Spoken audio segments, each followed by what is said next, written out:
house, and if any Indian tries to stop me, I'll blast him.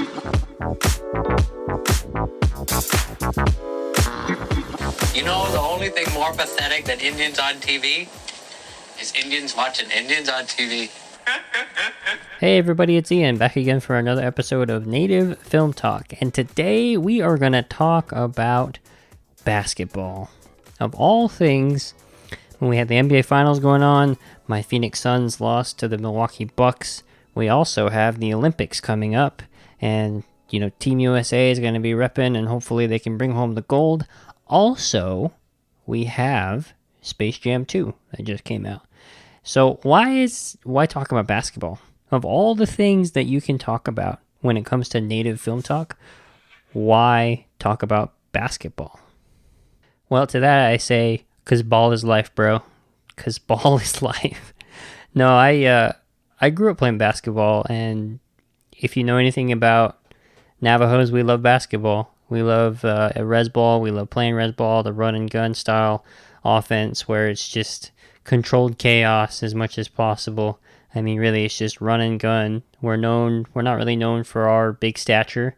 We're known for our lungs and our ability to run, and so that's what we do. We're good runners in distance, and in basketball, we just run people out of the gym. Now, for some people, they don't get it because maybe you're from the East Coast, maybe you're from up north, where basketball is not as much of a importance because it's superseded by hockey or superseded by lacrosse or running, volleyball, whatever it is in your community, your native community, your small town, that people rally around kids from the time that they're tiny tots to looking at them and saying, this is the future. They're going to represent our community.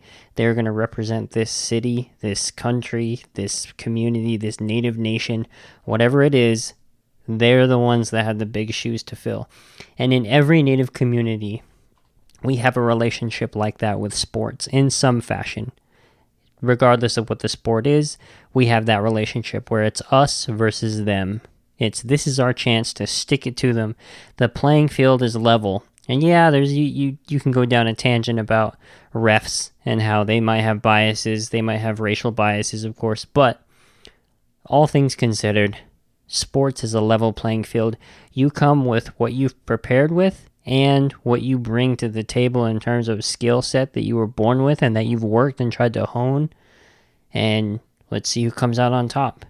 And I think that's one of the most underrated aspects of native communities. Like, that's why we give a shit about basketball to the degree that we do. We don't have minor league sports teams. We have major league sports teams that maybe we are a part of by proximity or that we support, because of the state that we live in, because of the country that we live in. But overall, we're not living near those communities right next to it. Some maybe right next to a major metropolitan area, but we're not growing up. I live in Arizona. My hometown was not near Phoenix at all.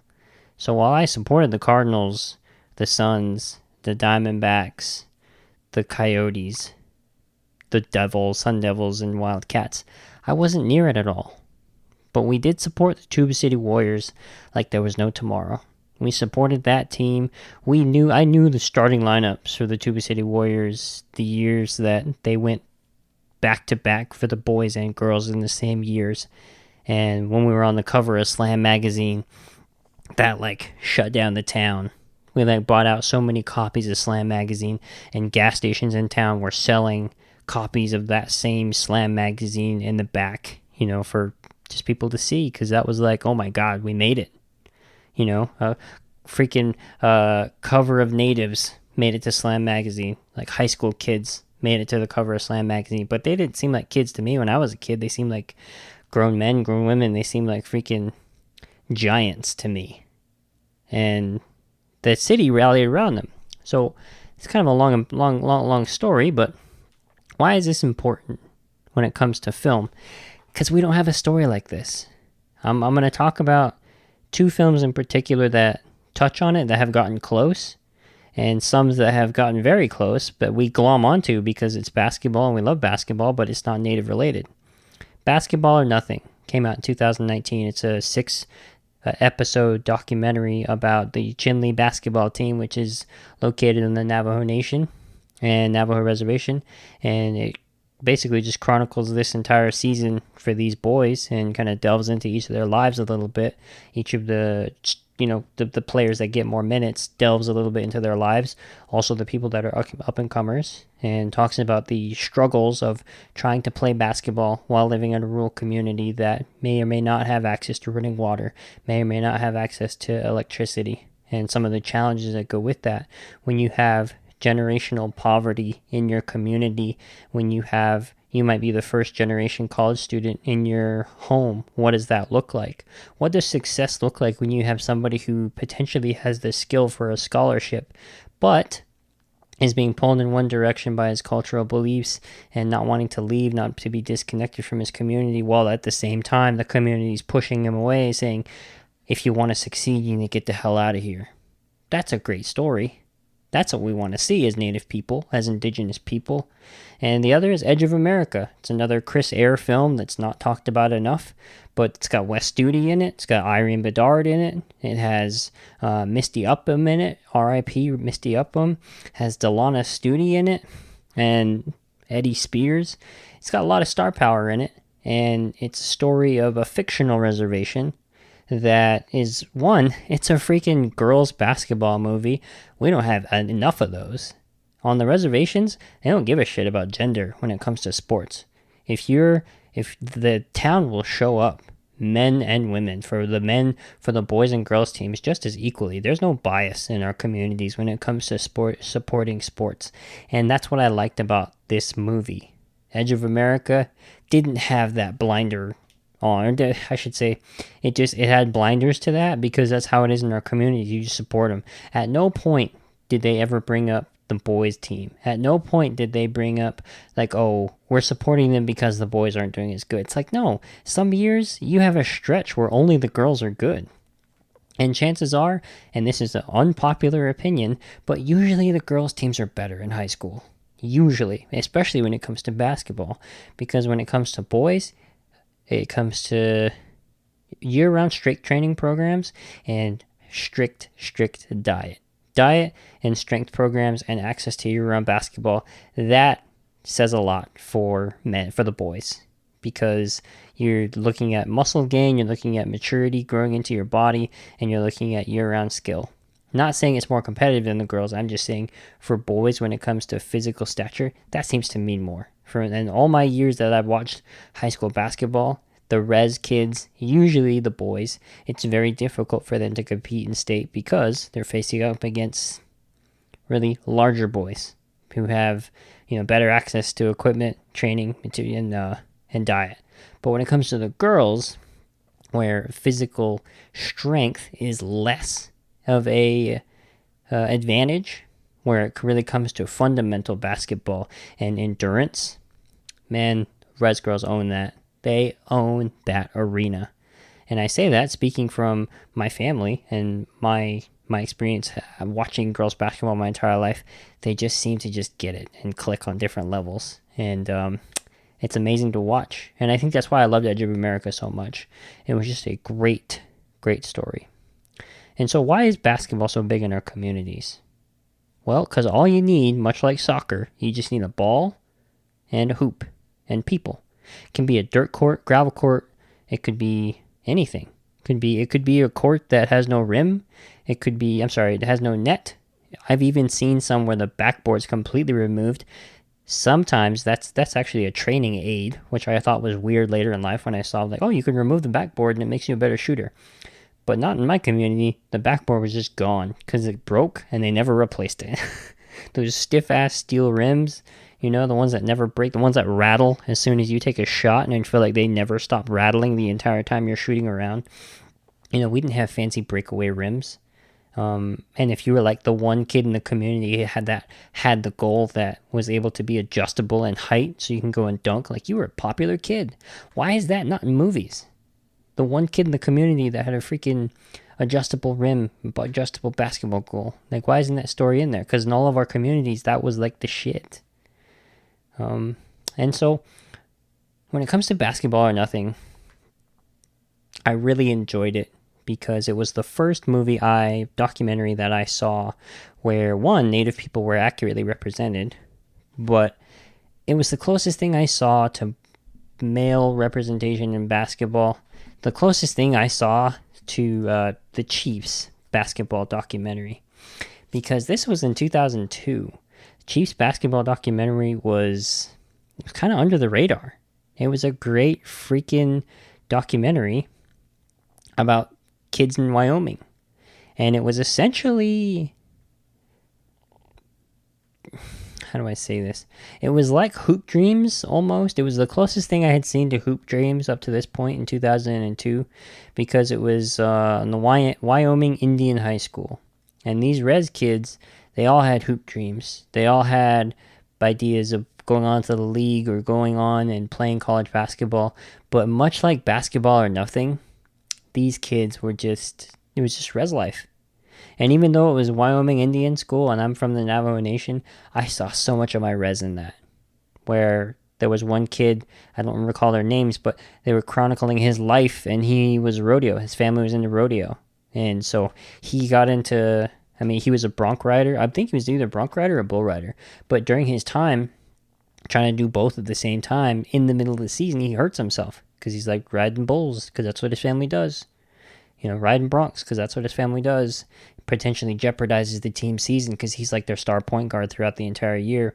But it just chronicles their season over a couple of seasons, actually, really just trying to figure out these kids' lives, what they're going to do afterwards. And it was the first time I saw a focus of Native kids on there.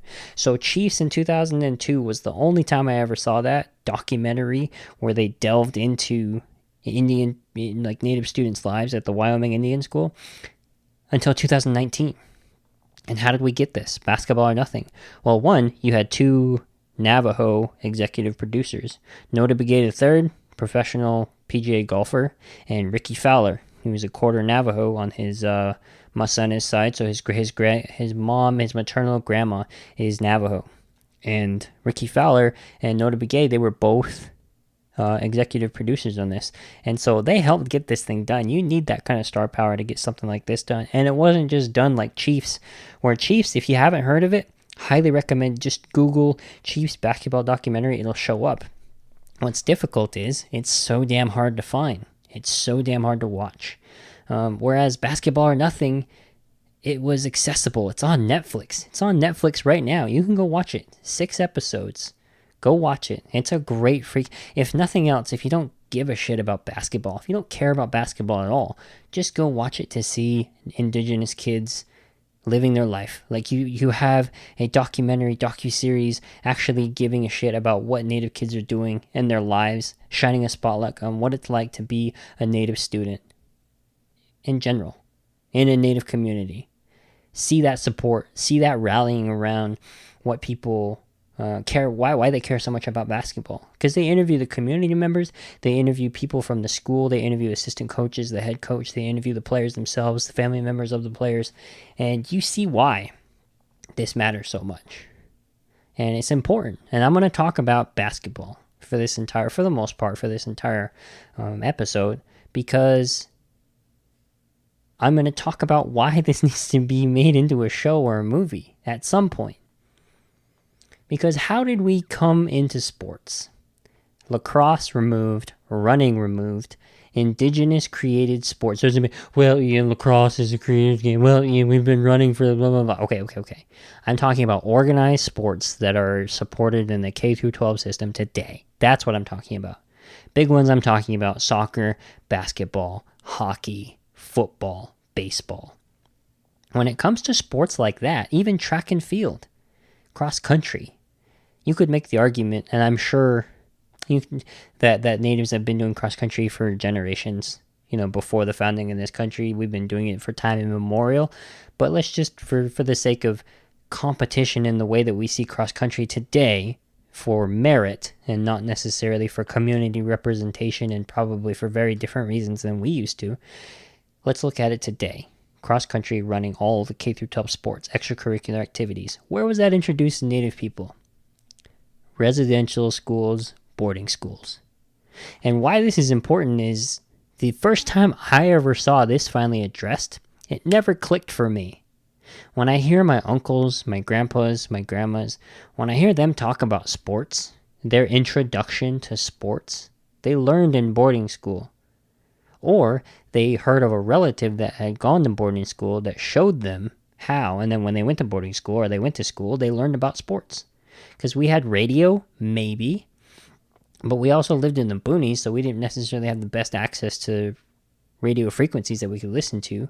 And then later on, we did have television and better access to television, better access to radio. But the introduction of sports into Native communities was through boarding school, was through residential school. I had never thought of that until Indian Horse, the movie. When I saw Indian Horse, based off the novel by Richard Wagamese, it is a fictional story. It is based off of an amalgam of true stories. It's not one single person's recollection or life story. It's a culmination. It's really an amalgam of people's stories. But when you watch that, you're like, you know what? Saw Indian Horse, he had never heard of hockey until he got to residential school. He never heard of hockey. Didn't know what the game was until he saw it on TV. And they're like, oh my gosh, people do this for a living? People skate on ice and they play the game that we can go play outside. They do that for a living. You can grow up and be a professional athlete. You can grow up and do this. You can play this for a living and support your family and go back to your community and say, this is what I do for a job. You can just see all of that going on in Sladen Peltier's head, you know, when he's playing the young Saul Indian Horse. And I thought at that moment, I'm just like, that's when we learned about sports. And that obviously, as time went on, it wasn't the case. But when we first got introduced to those sports, you know, Jim Thorpe, I looked this up. Where do you think Jim Thorpe learned to play sports? In Indians, it was at a residential school. Jim Thorpe learned to play sports at Carlisle. He didn't learn to play sports at Carlisle Indian School. He learned at residential school. But, you know, Carlisle Indian School was the big one that really got him to his fame, that got him recognized, that got, you know, when he could, because he finished high school at Carlisle Indian School. So his last few years of high school, he finished there, and his father had to keep sending him back to boarding school because I didn't know this about Jim Thorpe, but he used to run away from boarding school a lot. And finally his dad was like, you need to finish school. And so he sent him to Carlisle Indian School, and he finished because he was farther away from home, from Carlisle, from his original homeland. And so he just hung around. But he was an exceptional athlete.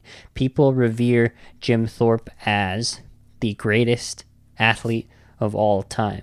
And he is Native. He played football. He's an Olympic athlete. He's done so much things. Not just an athlete, but he's a gold medalist. You know, this is pre-Billy Mills. He's the first Native American to win a gold medal. And he won 2 gold medals in the Summer Olympics. One in the pentathlon and the decathlon. And that is insane. Because the pentathlon is an event where you are doing, how many events is that? I want to say it's 12. 5, sorry. You're doing 5 very classic Olympic events. This doesn't exist anymore, I don't think. But you do these 5 events, and you're assigned scores on these, and then based on these 5 events, whoever has the highest score wins. And then the decathlon is 10 track and field events. People that do the decathlons are revered as some of the most elite athletes because you have to do things that require strength, endurance, flexibility, explosiveness. Like you're doing long jump, you're doing a javelin throw, you're doing long distance runs, you're doing sprints. So this is a well-rounded individual. Like you could put people like Usain Bolt in the decathlon and they wouldn't be able to even make it to the final heat, even to podium. Like you have to be a well-rounded athlete. And Jim Thorpe went to the 1912 Olympics and he won 2 gold medals. He also was a professional football player, he was a professional baseball player, and he was a professional basketball player. I actually don't know about the basketball one, but he was like the original Jim Brown. He was the original Bo Jackson, Deion Sanders. That people look at those as like the most like best athletes of all time. Jim Thorpe is. And Jim Thorpe learned about it in residential school. He learned about all that. And I think it's awesome because when you're talking about residential schools and kids there, kids in residential schools hated it, obviously. Not everybody like hated it to the degree that some did, but based on how your treatment was, how you coped with being away from your family, it was awful. And so sports obviously releases endorphins. If you're there with a bunch of indigenous kids and you're on a team, you're able to form bonds and have a support system, and maybe it's a little more palatable than it would be otherwise. However, when it comes to, and going back to Indian Horse, this is a good parallel, when it comes to excelling in sports, that's when you saw, I think, something that even the kids didn't, I think even the residential schools themselves didn't expect, is they supported those kids. And so they finally got love and attention and positive recognition for being Indian. Like, oh, look at that. Look at how fast you run. That's that native blood. That's that Navajo blood. That's why you run so fast. And so as time went on and we started going into regular K through 12 schools, getting them away from residential schools, boarding schools, we started just being in regular public school systems, state-funded systems. We got our own schools, our own communities, and my high school, Tuba City High School, that community rides with the teams. You know, Page High School, Canta High School, Ganado, Chinle, they ride with their teams, Holbrook, and they remember these state championships. The times they even went to state championship games and not even won. And why is that?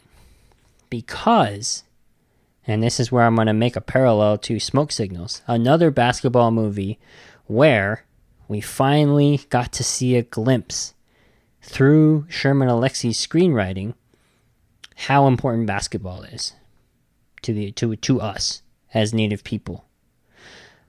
When Arnold Joseph is recalling the story to Irene Bedard's character, to Susie Song, about when Arnold Joseph and Victor are playing against the Jesuits.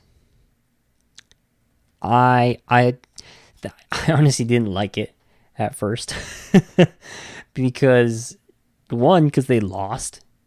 You know, I mean, I just didn't like it because they lost. I mean, it hurt me as a kid to see because I wanted him to make that shot, and I didn't know why. I didn't know why that bothered me. I just didn't like that he lied about it. I really wanted him to make that shot for it to be true. And it is more fun when he makes it. And I talked about this in my Smoke Signals episode. And what I really loved about it is that monologue that Arnold Joseph has when he's standing under that light, you know, on that res dirt court, holding that basketball, telling Susie that story. He's talking about Jim Thorpe. He brings up Jim Thorpe's name. He's like, you know, and they were chanting at him like he was, when the Jesuits were chanting at Victor like he was possessed or something. And maybe he was possessed by the spirit of Jim Thorpe. And what I loved is at the end when Arnold Joseph does his, yay! And he chucks the ball into the air and he says, it was the Indians versus the Christians that day. And at least for one day, the Indians won. That's why we love basketball, hockey, lacrosse. That's why we support our communities so hard to a fault, I will say, to a fault. We glorify these children. We build them up to think like college is the only route for success for you. A scholarship's the only route for success for you.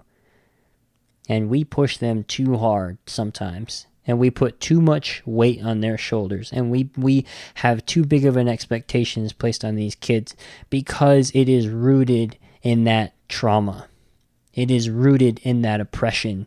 It is rooted in being a kid at a residential school, at a boarding school, being beat down, sexually assaulted, being minimized, being ridiculed for who you are, having your hair cut, having your identity stripped away from you, and being able to step on the court and be able to say, oh, you represent us now.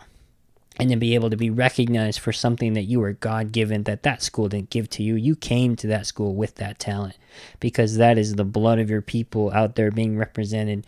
That is generations of struggle and triumph and cultural resilience.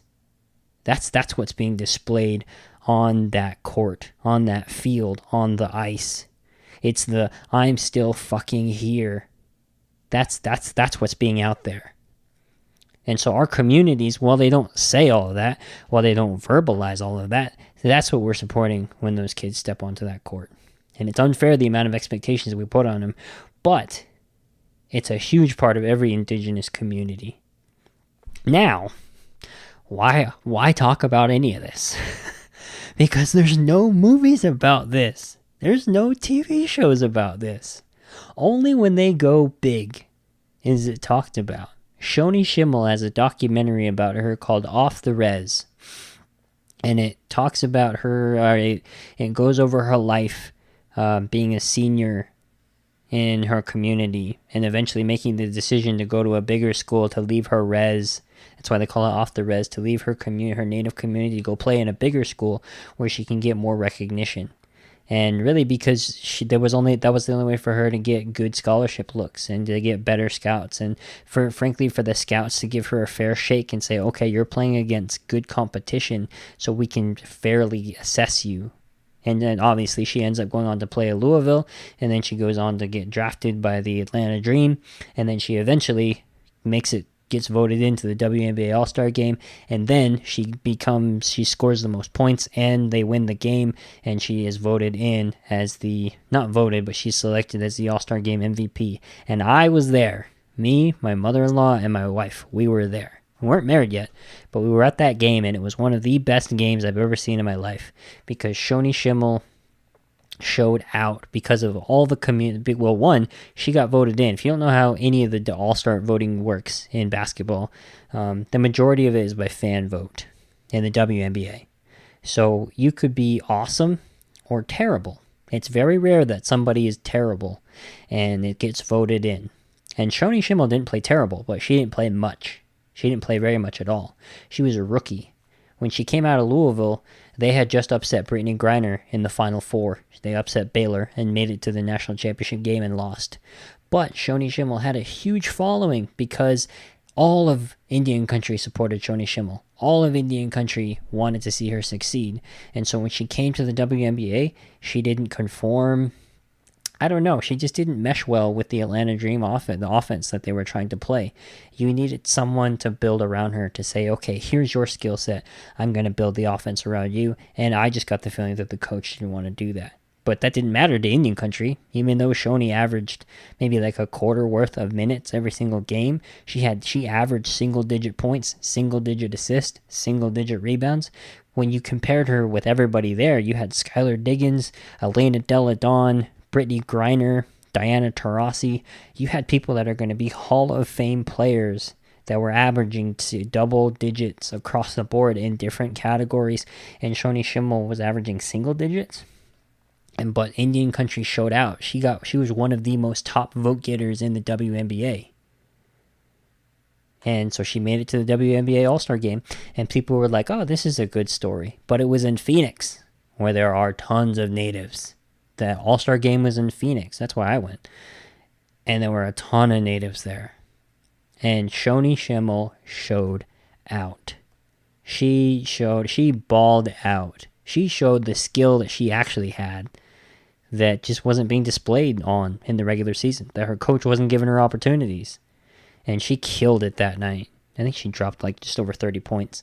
It was amazing to see in person. And that crowd was electric. The amount of native kids that stayed after the game, after she won her All-Star MVP award, she was carrying that trophy around. The amount of native kids that waited in the concourse, the amount of native people that waited in the concourse for her to come out and sign autographs. She was there for hours afterwards. But you know what? Off the Res only talks about her making it to Louisville. Eventually graduating high school and get signed by Louisville. That's where it ends. The second part of that, that's what should be made into a movie. That's the story. That was amazing. To see all of that transpire right in front of my eyes, that's a representation of what sports mean to us. How we support. Who cares about the NBA in the United States? I love the WNBA. My wife loves the WNBA. But we know it is not supported in this country. There are diehards for the WNBA. There are no casual fans for the WNBA. You either really love basketball and the WNBA, or you don't. That's it. NBA has casual fans. They got people just showing up to put on their jerseys. And WNBA has some of the best basketball you'll ever see in the world. But people don't watch, unfortunately. But Indian country showed up for Shoni Schimmel. People that did not watch the WNBA, people that did not care about the WNBA, they did not care because it was a Native woman on the national stage showing up. They supported her in the NCAA championship, and they supported her in the WNBA. And now she's out of the league. She doesn't play anymore. But my God, those years that she was in it, it was like if you could make Jeremy Lin, like Linsanity, be an equivalent to anywhere, that's what it was like in Indian country when they were on their Final Four run. Because also you had Jude Schimmel, her sister, who was also drafted into the WNBA. She didn't play very long. She, I think, played maybe one season, full season. But her and her sister were there. And she was a year younger than her sister. And so Jude Schimmel played an extra year at Louisville. So the year after Shoni left, people were still watching Louisville basketball and just supporting another Native woman. And it was awesome. Those are the stories that we need to be told. So, what does a kid born in the 80s, kid of the 90s watch instead of all this? Because we watch other things. And I think it's a little problematic because we end up glomming onto other cultures and adopting those identities because we love basketball so much. We adopt other cultures because we don't see ourselves in film, music, television. So we glom onto things. We love basketball. And so I watched the hell out of basketball movies as a kid growing up. Like, I'm going to name off a bunch of them. But Sunset Park, Coach Carter, He Got Game, Spike Lee movie, The Air Up There with Kevin Bacon, More Than a Game, the LeBron James documentary, Hoop Dreams. If you've never seen Hoop Dreams, it is regarded as one of the greatest documentaries that's ever been made. Google Hoop Dreams. It's available on like every major streaming anything. You can rent it easily. Go watch that. If you've never seen Hoop Dreams, even if you don't care about basketball, it chronicles these three black students, black kids, throughout their entire life, basically, all with these hoop dreams, trying to make it to the league, and them being little kids all the way through the completion of high school, and to see them basically just trying to make it to the league. 3 different high schools, 3 different programs, but they all kind of had this common thread where they met at a basketball camp, I believe it was. But my God, you just need to watch it. It gives such great insight into what it means for people that come from a low SES community, that come from these communities where they prop these kids up as superstars, as larger-than-life figures, and hangs all of your hopes on them, your family, your community. You need to watch Hoop Dreams. Hoosiers. This is another one. I viewed this as the ultimate Red story. Gene Hackman is the coach in this movie. Why is Hoosiers important? Because in Indiana, there was a time when there was no conferences. Like now you have 1A, 2A, 3A, 4A, all the way up, or class 1, 2, 3. However your community does it to basically separate, to make competition fair. Because you don't want a school that has 200 kids going up against a school that has 3,000 kids. Because the chances are the school with 3,000 kids, they're just going to have a better team every single time because they have more access to talent. And they're probably going to have more resources into their community, into their sports. And so it's just going to be lopsided. It's unfair. But back in the day when Hoosiers took place, this is a real story, there was no conferences. And Hoosiers had 6 players. And there's tiny, it looks like a res community. It's a farm community. These kids, they come out and play, and they end up winning the state title. And they end up beating a school that basically had like 3,000 kids. And they end up playing kids that could dunk, that were going to play at Division I schools. And this tiny community, the Hoosiers team from Hickory, Indiana, they go and win the state title. Spoiler alert. Sorry if you haven't seen it, it's worth it. This is one of the greatest basketball stories of all time. And listen to me talk about how I'm pulling pieces of like what I've seen in my communities from these movies. Because that's the closest freaking thing we got. This is what Native film and representation really looks like, is a Native person is like, I don't see myself anywhere. So I glom onto these other movies. Space Jam, Like Mike, Love and Basketball. Somebody please make a Love and Basketball res edition. Please. Air Bud, Above the Rim. Celtic Pride is the Disney movie. Sorry, forgive me. Rebounds, a terrible Martin Lawrence movie, but it's a basketball movie. Joanna Man, The Sixth Man. Even Flubber. Flubber was considered a basketball movie, and I saw that and I loved it. Teen Wolf. Just a bunch of movies that have basketball in it. And then, obviously, the ones I mentioned before, Basketball or Nothing, Chiefs, Off the Res, Smoke Signals. Last Chance U is another one that's out there right now that I think there needs to be a Last Chance U for Native kids that are playing JUCO, playing at Haskell Indian School, Haskell University, playing at these smaller Division I these smaller JUCO, tribal colleges, representing their communities, trying to make it to a D3, D2, D1 school so they can play. Like, that's awesome. Like, watch these shows. Because if you're starving for representation, you're starving for authenticity, these are the shows you should be watching. Basketball or Nothing, Last Chance U. I mean, stuff like that just gives you a glimpse into why these communities care so much about it. Why they throw these Hail Marys. Glory Road, another freaking movie. There's so many movies that are great. It's tough because I want more representation, but specifically I want the truth. I want Good Will Hunting meets He Got Game. I want Good Will Hunting meets Coach Carter, where you have an entire community rallying around these people, and you have this focusing on one student, on one player, obviously multiple, but focusing on one where it's like, you got it. You can go to the league. You can go get a scholarship. You can take your skills and get out of this community.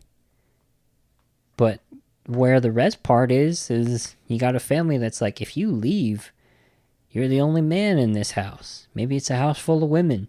You're the only man in this house. Who's going to carry on our stories? Who's going to do this? Who's going to carry on this part of our culture? Who's going to carry on this aspect of our people? If you leave, our language goes with you. If you leave, what if you never come back? I don't want you to go. How is it you can have the community support, the entire community, college scouts all telling you, yes, yes, go, go, go, and maybe the people close to you don't want you to? And it's a different story because it's cultural. It's rooted in so many things that I talked about, that historical trauma, that historical oppression.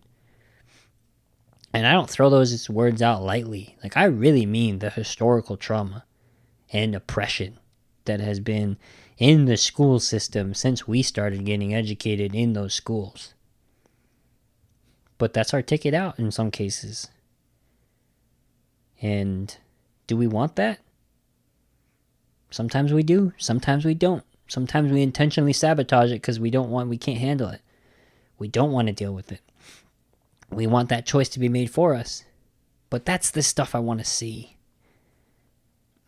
At this point, I think what's holding us back from doing a Indigenous Coach Carter is casting, frankly. I think To me, one, profitability, of course, that's always king. Profitability, is it profitable? Yes, it probably will be. But casting, I bet a casting director balks at the notion that they can find that many indigenous people, one, to act, but two, that can play basketball, when the truth is, if they just open their eyes to any res, they could find that in a heartbeat. Hockey, lacrosse, whatever it is, you can find these kids. They're everywhere. So what it's going to take, too, is more people like Ricky Fowler, more people like Nota Begay that have this platform to support this kind of work. I'm positive there are so many scripts out there, so many ideas out there that are just out there, that maybe were pitched and denied. To me, sometimes I lay awake at night thinking of the alternate realities where some of these scripts have been picked up. The movies, the TV shows, the documentaries that would have been made over the years had those projects been greenlit. Like, what are we missing out on that these studios, these major motion picture studios, these producers aren't greenlighting? And it's kind of depressing sometimes because I know that shit is out there. I even would love a multiverse story where, like, we never go to boarding school. We get never introduced to sports. Like, what do we glom onto then? You know, I think it's important for us to talk about it and explore those nuances in our community.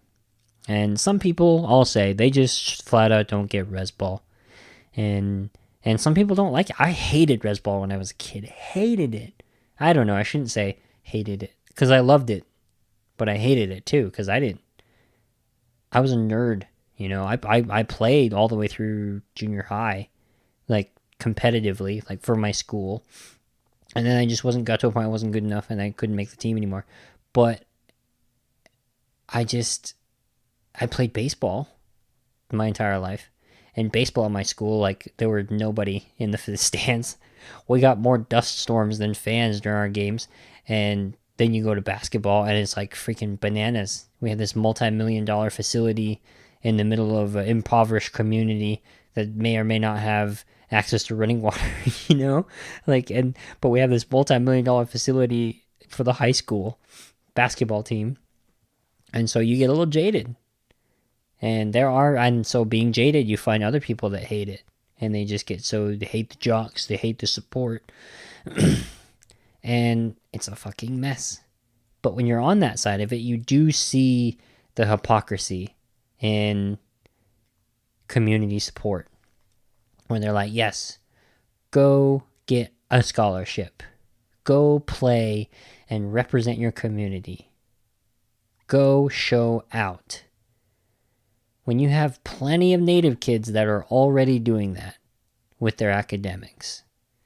You have plenty of business owners that started in those communities that we're either supported by their community or not supported. There's plenty of stuff that goes over people's heads, but they just have these Hail Marys. They're like, oh, that one person can maybe play on TV someday, and then we made it. Completely not paying attention to all of the scholars and performers that we have. The people that go into the trades, the people that go into college, the people that go right into the workforce, people that become business owners, people that become successful parents, people that become successful caretakers, stewards of the language, stewards of our community, and people that become responsible adults. Like, we don't talk about them, but we support these kids. Oh, scholarship, they can make it. We had 4 kids from our team in 06 that went and got scholarships. Success. You know? Because Res Bowl culture is toxic as fuck. It is toxic. That in itself is fun to talk about. To gossip about. You want to talk about Indian mascots? How problematic that shit is? You want to talk about the double standard of Indian mascots when you look at res schools, res communities? We can condemn the Redskins. We can condemn the Cleveland Indians. But don't you dare point the mirror back at me, because I'm representing it right, even though it's a stereotypical image, even though my people don't wear feathers in their hair, even though my reservation doesn't wear face paint, but it's on my mascot, so don't touch it.